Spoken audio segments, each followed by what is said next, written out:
I'm Ryan Conley here with the Highlander News. We have Superintendent Gene Kirchner in the house. How are you doing, sir? I'm doing all right. How about yourself? I'm doing great. All right, so our first question is, how can we mainstream mentally challenged kids into the education system? I believe there are varying degrees of student learning disabilities. Many students just need extra assistance in reading or math. In all but a very small number of cases, students with learning disabilities can benefit from being in the mainstream classroom with additional support. All right, our second question is, do you believe the United States should or shouldn't be involved in the world's education issues? Why or why not? We live in a global community. As such, we can no longer focus on issues that are strictly related to our country. Part of our mission in Fort Thomas is to prepare our students to be successful in a global economy. We can't do that unless we build awareness of other countries and cultures. We can learn and improve by studying what education looks like in other countries and cultures. All right, next question.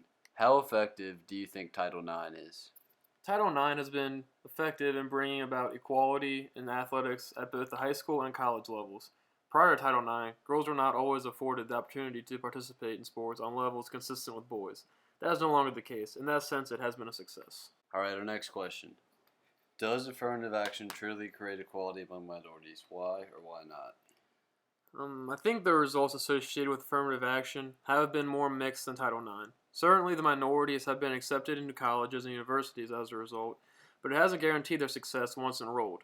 Also, there are instances where more qualified students have been overlooked as a result. To a degree, this is a form of reverse discrimination. How does being involved with world affairs regarding education affect the U.S. budget? I'm not sure that there is a big impact on the U.S. budget as a result of being focused on world affairs and education. Most funding for education comes from the individual states. The federal funding that does go towards education is for specific programs like special education, preschool, and Title I. All right, next question. What makes the educational system around the world unjust? The biggest educational injustice around the world has to do with the fact that many young people still do not have access to education. In many countries, children are not given the opportunity to attend school at all. In others, only the privileged few get to attend. This is part of the reason that the cycle of poverty continues in those countries. While poverty is real even for many American children, at least they have the opportunity for a better life through education. This is not true everywhere in the world. Next question. How can we maintain equality in Fort Thomas school system? We can maintain equality by ensuring that we focus on the needs of all students, regardless of their circumstance or ability level. If we are truly student-centered, there will be an equal opportunity for all students to succeed. All right, next question. How much is affirmative action used today compared to in the past? Affirmative action is still in place and continues to impact hiring practices and college admissions decisions. All right, next question. Is it our moral obligation as a leading nation to stand up for those nations who are in a social turmoil over education? Example, Pakistan. I believe that it is our moral obligation to stand up for people around the world who are persecuted or oppressed, regardless of what country they are in.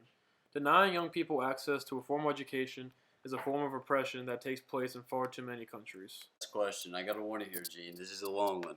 All right, do you agree or disagree with our thesis? Education around the world is unjust, seen through the efforts in assimilating special needs children into the system. The terror caused by the Taliban on women trying to get an education and failed attempts at equalizing opportunities based upon race, proving that education in the world is unjust due to the diversity around the globe, which makes it near impossible to satisfy the needs of every individual. Yeah, that was a long one. But yes, that does bring up a very good point. Our nation, along with the world, has so many individuals with their very own unique situations. This causes these injustices, making it very hard to help everyone, but it's something that we must try to do. It is our duty. Well, Gene, it's been a really productive interview. Nice to have you here. Hope to keep in touch.